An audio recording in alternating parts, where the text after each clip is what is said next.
querido amigo, querido irmão, que bom estarmos juntos nesta manhã para mais uma vez estudarmos a palavra de Deus. Espero que você esteja bem, que a sua família esteja bem e temos orado para que muito em breve tudo isso passe e possamos estar novamente juntos presencialmente, né? Porque juntos nós já estamos. Durante esse tempo de pandemia que estamos vivendo, graças a Deus, nós encontramos uma forma de continuarmos juntos, mesmo estando aqui na minha casa, você na sua, mas estamos juntos, estudando da palavra de Deus, aprendendo e crescendo. E eu sou grata ao Senhor. Hoje é um domingo especial, né? Estamos começando um novo tema na nossa escola bíblica discipuladora. Encerramos semana passada o tema a dinâmica da igreja no século 21 e vamos começar um tema novo nesta manhã. E eu te convido a pegar o seu caderninho, sua Bíblia, para juntos estudarmos da palavra de Deus. O tema que vamos estar estudando agora nos nossos próximos 10 encontros, nós vamos estar falando sobre as bem-aventuranças. Isso, vamos estar descobrindo o segredo da felicidade em Jesus. Serão 10 aulas. Hoje a nossa primeira aula vai ser uma introdução no texto que vamos ter como base, que é o Mateus capítulo 5. E em cada aula nós vamos estar estudando uma bem-aventurança citada aqui no Sermão do Monte. E eu te convido a abrir sua Bíblia em Mateus capítulo 5, do versículo 1 ao 12. E vamos juntos mergulhar mais uma vez na palavra de Deus e aprender, crescer e praticar aquilo que o Senhor tem nos ensinado. Mateus capítulo 5, do versículo 1 ao 12, diz assim: Vendo as multidões, Jesus subiu ao monte e se assentou. Seus discípulos aproximaram-se dele e ele começou a ensiná-los, dizendo: Bem-aventurados pobres em espírito, pois deles é o reino dos céus. Bem-aventurados que choram, pois serão consolados. Bem-aventurados os humildes, pois eles receberão a terra por herança. Bem-aventurados que têm fome e sede de justiça, pois serão satisfeitos. Bem-aventurados os misericordiosos, pois obterão misericórdia. Bem-aventurados os puros de coração, pois verão a Deus. Bem-aventurados os pacificadores, pois serão chamados filhos de Deus. Bem-aventurados os perseguidos por causa da justiça, pois deles é o reino dos céus. Bem-aventurados serão vocês quando, por minha causa, os insultarem, os perseguirem e levantarem todo tipo de calúnia contra vocês. Alegrem-se e regozijem-se, porque grande é a sua recompensa nos céus, pois da mesma forma perseguiram os profetas que viveram antes de vocês. As bem-aventuranças. O que quer dizer bem-aventurado? Quer dizer feliz. Então, todas as vezes que fala aqui bem-aventurados, está falando felizes são aqueles que fazem o que está escrito aqui. Sobre isso que nós vamos estar meditando nesta manhã. O texto fala que, vendo as multidões, Jesus subiu ao monte e se assentou. Eu fico imaginando como deve ser incrível, foi incrível e ainda é incrível estar com Jesus. No Novo Testamento, todas as vezes que a gente vai falar sobre Jesus, a maioria dos textos sempre começa dizendo: estava Jesus na multidão. Jesus sempre estava cercado por uma grande multidão. Eu imagino que era prazeroso estar com Jesus. Lógico, cada um com seus interesses. Uns estavam interessados nas bênçãos, nos milagres. Outros estavam interessados em saber mais sobre quem era Jesus. Outros verdadeiramente estavam assim cansados da vida que viviam e por isso viam em Jesus a esperança de ter uma transformação, uma mudança de vida. Cada um ia com seu interesse. Mas estar com Jesus foi e sempre será prazeroso. A Bíblia fala que as multidões seguiam Jesus e ficavam horas ouvindo o que Jesus tinha para dizer. Eu fico imaginando nos dias de hoje, a gente nessa vida agitada, nessa correria, e mesmo assim, as pessoas naquele tempo também deveriam ter o que fazer, mas mesmo assim elas largavam tudo para estar com Jesus. E ali elas ficavam. No próprio texto que fala da multiplicação dos pães, quem se deu conta que a multidão estava ali o dia inteiro e deveria estar com fome foi os próprios discípulos. Quando as pessoas estavam com Jesus, nem fome elas sentiam, elas ficavam ali. Então Jesus atraía e continua atraindo as pessoas para perto dele. E deve ter sido uma experiência muito bacana. Jesus também, ele tinha o costume de subir ao monte. Parece que o monte era tido como refúgio, o refúgio de Jesus. Tanto os montes, como os vales, né? Que a gente vai ver nos textos, sempre fala assim, quando Jesus estava na multidão, ele sempre se retirava ou para os montes ou para o mar, que era uma forma de refúgio dele. Era quando ele conseguia estar sozinho ou estar com seus discípulos. E Jesus subiu o monte para orar, para ensinar os seus discípulos, para descansar, para apreciar toda a beleza da sua criação. Então era costume de Jesus subir ao monte. E aqui nesse texto de Mateus capítulo 5, Jesus, ele estava subindo ao monte. E fala aqui que Jesus subiu ao monte e se assentou. Seus discípulos aproximaram-se dele. Então quer dizer, os discípulos foram atrás de Jesus. E ele então começou a ensiná-los. E ali começou a falar sobre as bem-aventuranças.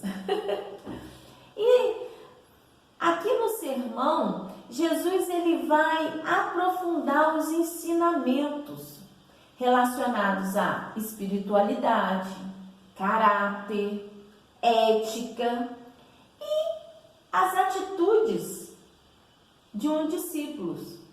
De tal maneira que essas bem-aventuranças, de tal maneira que se os discípulos colocarem em práticas todas essas bem-aventuranças, elas serão suficientemente capazes de propiciar ao discípulo uma vida bem-aventurada, uma vida feliz ao lado de Jesus.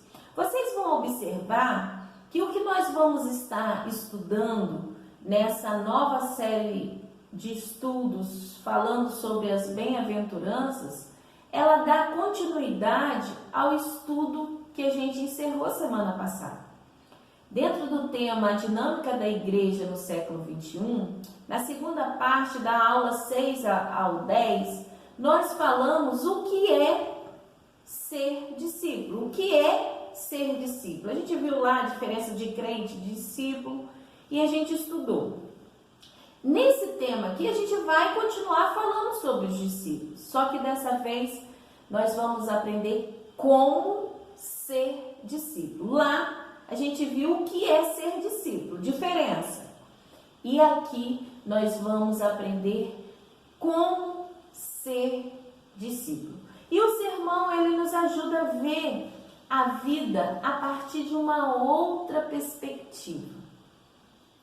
Totalmente diferente do que vimos ou do que vemos, né, no nosso dia a dia, nesse mundo aqui na Terra. E eu vou fazer algumas perguntas para a gente ter um entendimento, para a gente fazer um panorama geral sobre esse sermão, e nas aulas seguintes nós vamos nos aprofundar em cada bem-aventuranças dessas. Quem escreveu o Sermão do Monte? Quem escreveu? O próprio autor já tem aqui o nome, né? Mateus. Mas quem foi Mateus? Mateus, ao escrever as bem-aventuranças, Mateus, ele tinha autoridade para escrever esse tema. Por quê? Ele havia passado por uma transformação de vida no Senhor, ao encontrar-se com Jesus. O autor do livro, Mateus, ele foi um dos discípulos de Jesus. E ele era cobrador de impostos.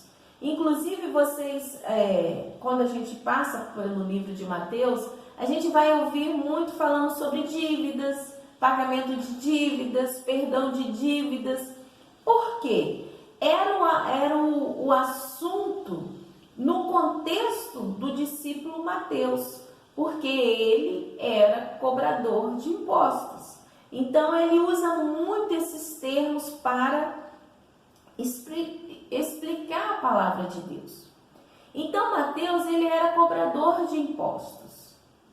E Jesus, ao encontrar-se com Mateus, o convida a ser seu discípulo. E Mateus imediatamente deixa aquela vida que ele vivia e passa então a seguir Jesus. Em Mateus 6, 24, Mateus vai dizer assim, Mateus 6, 24. Ninguém pode servir a dois senhores, pois odiará um e amará o outro, ou se dedicará a um e desprezará o outro. Vocês não podem servir a Deus e ao dinheiro. Antes de Mateus falar isso para as pessoas, ele já tinha falado isso para ele mesmo. Não tem como. Ou eu sigo a Jesus ou eu continuo na minha profissão. E ele então abre mão do dinheiro, de tudo aquilo que a profissão dele propiciava para ele, e ele então passa a seguir a Jesus. Lá em Mateus capítulo 9, versículo 9, diz assim: saindo, Jesus viu um homem chamado Mateus sentado na coletoria e disse-lhe: siga-me. Mateus levantou-se e o seguiu. Então, Mateus foi uma pessoa que passou por uma transformação de vida, porque não tem como ser discípulos de Jesus sem passar por uma transformação de vida. E Mateus passou. E ele que é o autor desse texto, que escreve esse texto. Então, era uma pessoa que tinha experimentado essas bem-aventuranças na sua própria vida. Segundo, primeiro, quem escreveu? Mateus. tinha propriedade para falar sobre esse assunto, porque ele passou por transformação de vida e experimentou de perto as bem-aventuranças de Jesus. Segundo, para quem o sermão foi escrito? Ele foi escrito para uma igreja já existente, formada por judeus e gentios convertidos. E essa igreja para a qual Mateus escreveu, era uma igreja que vivia, que estava experimentando uma forte perseguição, tanto do judaísmo quanto do Império Romano. Por isso que fala, os perseguidos se mantenham firmes, porque vocês herdarão o reino dos céus. Eles estavam vivendo, inclusive, muitas pessoas que tinham aceitado Cristo como seu único e suficiente Salvador, estavam morrendo naquele tempo por causa dessas perseguições. E aqui no sermão, Jesus fala, fica firme. Vem a perseguição que vier, fica firme, porque vocês herdarão o reino dos céus. E aqui nós temos dois públicos também, que é a multidão e os discípulos. Quem é a multidão?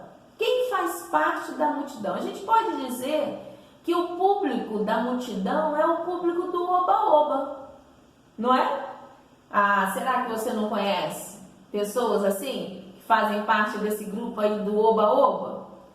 Não querem compromisso com Deus, não querem um relacionamento íntimo com Deus, até porque isso exige sacrifício, compromisso, renúncia, e nem todos estão dispostos a passar por isso. Lembra da poda? De que a videira, Jesus vai lá e poda para que dê mais frutos? A poda dói, a poda machuca, mas é necessário. Então, nem todos estão dispostos a passar por essa transformação, mas fazem parte da multidão. Estão atrás de Jesus, estão em busca de Jesus. Muitos para alcançar os milagres, para alcançar as bênçãos. Muitos para falar, não, eu faço parte daquele grupo, mas você só vê nas festividades. Faz parte daquele grupo, mas você só vê nos momentos bons. Na hora de pegar no pesado mesmo, essas pessoas somem. E é natural, a multidão sempre existiu, continua existindo e sempre existirá. Um outro público são os discípulos. Quem são os discípulos? Os discípulos já é totalmente diferente da multidão. Os discípulos são aqueles que tiveram um encontro verdadeiro com Jesus e, ao se encontrar com Jesus, tiveram as suas vidas transformadas. Lembra de Paulo? Que transformação radical que Paulo teve? De perseguidor dos cristãos, passou a ser um pregador. Olha que transformação radical. Quando a gente se encontra com Jesus, é radical mesmo. Aquele que roubava não rouba mais, aquele que matava não mata mais, aquele que se prostituía não se prostitui mais. Transformação de vida. A gente vê muitos relatos, né, da Junta de Missões Nacionais, através da Cristolândia, quantas vidas foram transformadas e continuam sendo transformadas. Eu, inclusive, te convido a assistir o vídeo do Sérgio, que era travesti e hoje sua vida totalmente transformada, um testemunho lindíssimo, e hoje casado, missionário da Junta de Missões Nacionais. Transformação. Uma outra característica do discípulo, além dele passar por transformação, ele vai com Jesus até as últimas consequências. A gente viu aqui, Jesus subiu ao monte, se assentou, seus discípulos aproximaram-se dele. Discípulo é aquele que tem sede de aprender, de conhecer, de alegrar o seu mestre. Discípulo, ele quer sempre estar perto do seu mestre. E por isso ele acaba desenvolvendo muita repulsa das outras pessoas, porque não tem aquele quando você tem um professor que você gosta muito e você sempre está ali por perto, sempre quer agradá-lo, e os outros alunos ficam assim, tá puxando o saco, tá interessado em alguma coisa. E aí começam a apontar o dedo, a te tratar mal porque você é próximo do seu professor. É mais ou menos assim que acontece com os discípulos. Ele causa repulsa nas pessoas porque ele tem o desejo de sempre estar perto de Jesus e isso acaba não agradando, principalmente aqueles que não são de Jesus. E quando eu falo que os discípulos eles vão até as últimas consequências, a gente vê mesmo que com medo. A gente vê naquele momento ali da crucificação, Pedro, né?